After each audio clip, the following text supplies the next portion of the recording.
Dear students, welcome to our class on micrometeorology of crops, photosynthesis 1. Earlier to this one, we tried to understand in 5 short videos solar radiation, micrometeorology of crops, solar radiation, like that, micrometeorology of crops, temperature, 5 short videos, micrometeorology of crops, wind, 5 short videos, micrometeorology of crops, water, 5 short videos. So, in the micrometeorology, whether it is for PG or PhD, we, the agrometeorologists, are responsible. Why we are studying the micrometeorology of solar radiation, temperature, wind, water, and in addition to that, in micrometeorology, the boundary layer, okay, the climate near the ground, why we should study, okay, and then who are the other scientists, or what are the other departments where this is being taught. To the best of my knowledge, with my experience of over 40 years across the globe, I would like to impress upon you that we, the agrometeorologists, are only responsible as far as agriculture sciences are concerned. If it is agriculture sciences, means it is agriculture, horticulture, veterinary, etc. sciences related to agriculture. The definition of weather, the definition of climate, and how these weather elements are influencing our day-to-day activities as with reference to crops, animals, plantation crop, forestry also. Now, the very basic aim of every agriculture scientist is to produce as much of as dry matter. Okay, so finally the dry matter is produced in the process of photosynthesis only. So by studying basics of micrometeorology and micrometeorology of crop with individual weather elements, it is our duty, it is our responsibility, it is our mandate. Our means, agriculture meteorologists, particularly micrometeorologists, mandate to discuss and understand the basic structure of the photosynthesis. In this class, we are trying to understand first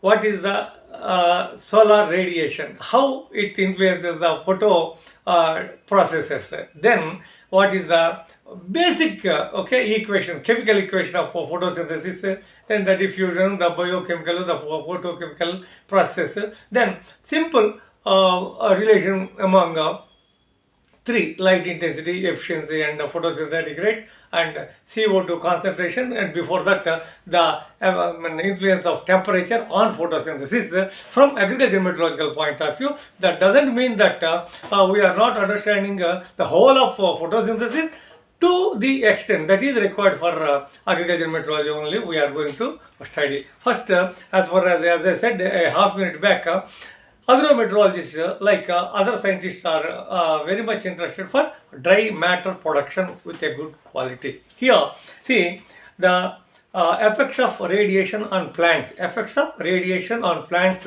include 2 basic processes. Number 1, photoenergy process. What is the photoenergy process? Photoenergy process is photosynthesis. What are the other 2? Okay, these 2 are photostimulus processes, that is photostimulus processes.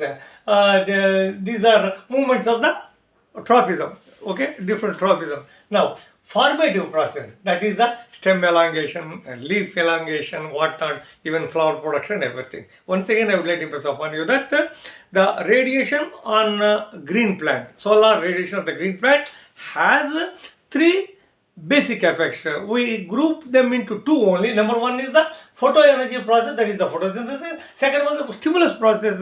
2 things are there: stimulus process, so formative process. In the stimulus process, tropism is there, and the formative process, stem elongation, is another example. Now, as far as the basic processes of photosynthesis is concerned, the in the green leaves, you are seeing the green leaves. See, I would like to impress upon you that with the aid of the chlorophyll that is present in the leaves,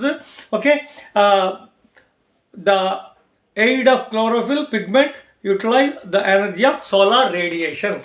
Solar radiation. This is the thing. Energy, solar radiation. by using two.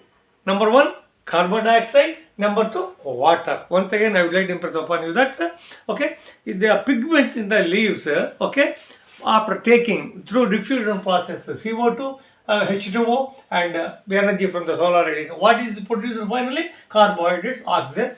Oxygen is released, carbohydrates are produced. This is the process. There are three basic processes of photosynthesis. Okay, several processes are there, but as far as our agriculture meteorology or micrometeorology is concerned, we are first interested in the three basic processes. The first one is the diffusion process. What is the diffusion process? For photosynthesis, from the air, from the atmosphere, carbon dioxide has to enter. So that is what we call it as the diffusion process. This bit will come. The diffusion process depends on concentration of CO2. Diffusion process depends upon the concentration of CO2. And what is the next one? The next one is the photochemical process. What is the photochemical process? Conversion of light into chemical energy. Conversion of light into chemical energy. This is influenced by light. Conversion of light, so we need the light. So conversion of light into chemical energy. The third one is the biochemical process. This particular chemical energy is utilized to reduce the carbon dioxide into carbohydrates. Okay, that is what we call it as the biochemical process. Carbon dioxide into carbohydrates by using the second step. What is the second step? Photochemical processes. Now here I would like to discuss with you from Zhenhu Chang book. See, for agriculture meteorologists, this is the basic thing. Here, the rate of photosynthesis, how the rate of photosynthesis is influenced. Okay, incident light intensity. Okay, Langley per day, light intensity. Okay, 100, 200, 300, 400 Langley. Now here, the rate of photosynthesis. Okay, so here the efficiency. If you take these three, rate of photosynthesis, what is the efficiency, what is the incident light intensity.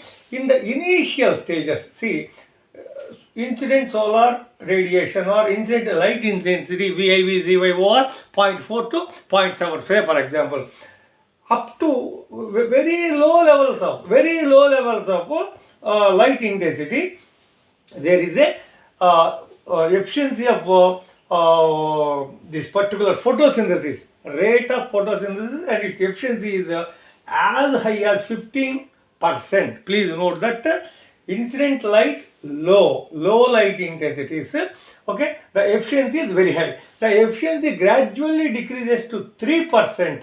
The efficiency, this is the efficiency. As the light, light intensity is going on increasing. As the light intensity is going on increasing, the efficiency is reduced to 3%. Okay, now here is the point where you find approximately 7 or you can say some 8% of light intensity, light efficiency, photosynthetic efficiency is around 8%, where, okay, the around 100 Langley of light intensity, the efficiency is just 8%. Once again, I would like to impress upon you that at low light intensities, at low light intensities, as much as 17% of efficiency of photosynthesis, rate of photosynthesis with reference to incident light intensity and efficiency. What is the efficiency? Low light intensity is the efficiency is very high. As the light intensity is increasing, at 100 Langley it is around 8. Around 8 is efficiency. It is reduced to 0 to 3. That means 3 when light intensity is going on increasing. So after this, I would like to just say few important points with reference to the photosynthesis and temperature. So far what we studied, so far we tried to understand how solar radiation affects the crop plants.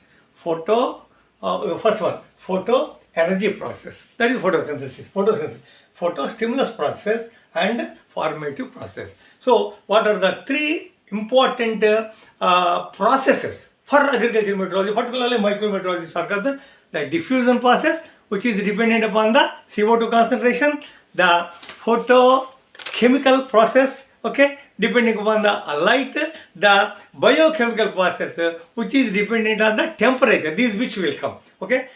First one, Diffusion process, concentration of CO2. Okay, photo chemical process depends upon the photochemical. Photo means light. Okay, biochemical, it depends upon the temperature, because all the things that are required, for exchange of gases, so enzymatic stability of enzymatic reactions, so all these things depend upon the temperature. So here, after that, what we try to understand is from Jen Ho Chang, okay, book, okay, the efficiency, light intensity, rate of photosynthesis. Rate of photosynthesis is very, very high efficiency when under low light intensity, up to 17% approximately. High efficiency is there. As the light intensity is increasing, the efficiency of rate of photosynthesis is decreasing. This is the central idea. Now, to 1/2 minute to 1 minute, okay, what is the photosynthesis in relation to temperature? So, we studied very short videos.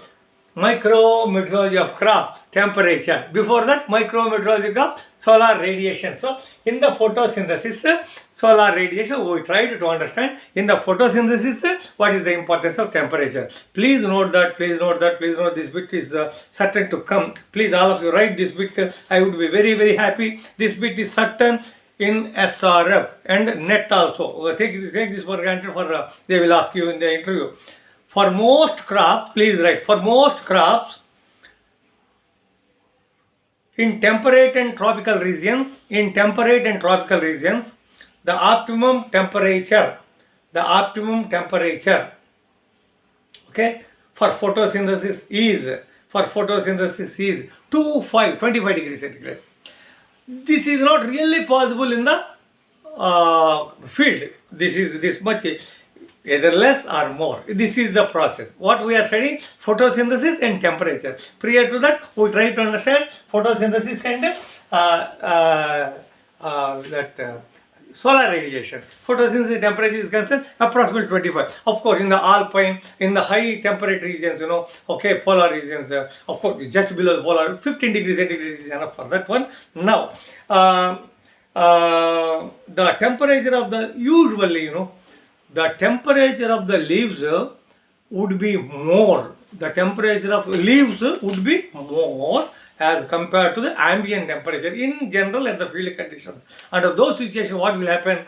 Okay, so during high sun periods, the leaf temperature may vary and exceed the optimum. If you try to understand, I would like to impress upon you, 25 degrees centigrade is the optimum in the temperate and the tropical regions. In the alpine or high high latitudes, this is around 15 degrees centigrade. Now here, another important thing, we tried to understand midday depression.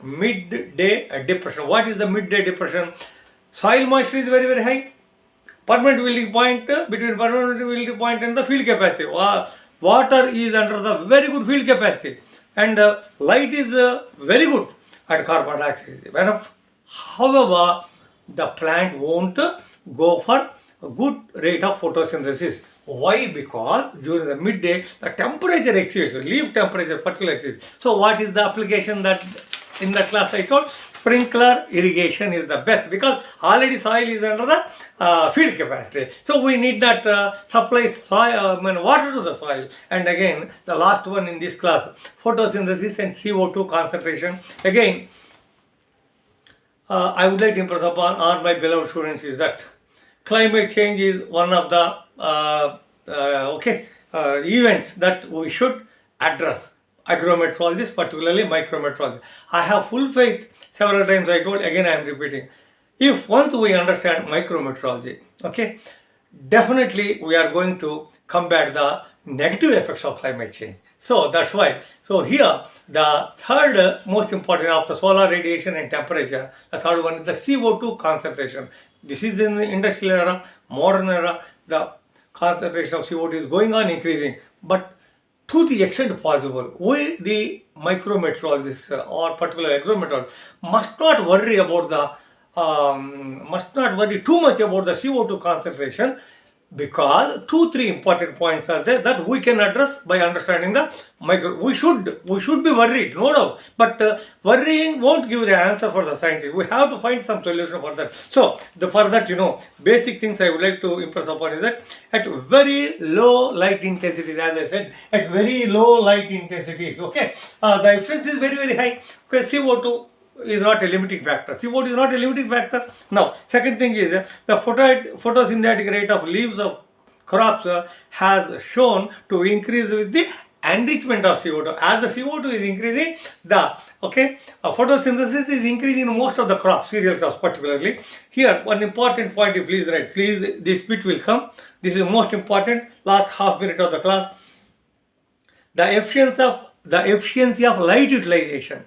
The efficiency of light utilization. The efficiency of the light utilization by the crops, okay, would be doubled if the limitation imposed by CO2 deficiency. If the limitation imposed by CO2 deficiency could be removed. Most important technical point I request you to write. Please write. Please. This is very, very important. Okay, please write this important point. The temperature of the leaves in the sunlight. The temperature of the leaves in sunlight is often higher than that of air. Sometimes as much as 10 degrees centigrade. And during high sun periods, the leaf temperature may very well exceed optimum. It will exceed optimum. Okay. Now, right. Last bit, most important bit, always appears in the exam. Please write this one. The decrease in the efficiency of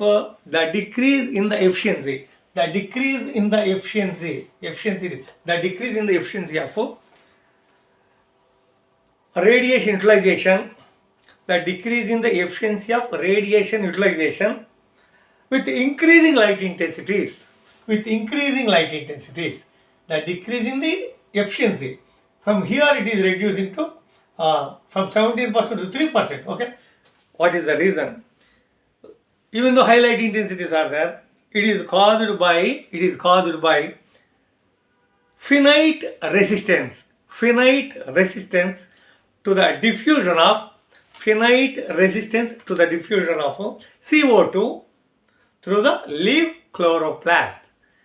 Finite resistance to the diffusion of CO2 through the leaf to chloroplast. So, another statement which I have given to you is that the efficiency of light utilization would be doubled if the limitation imposed by CO2 deficiency could be removed.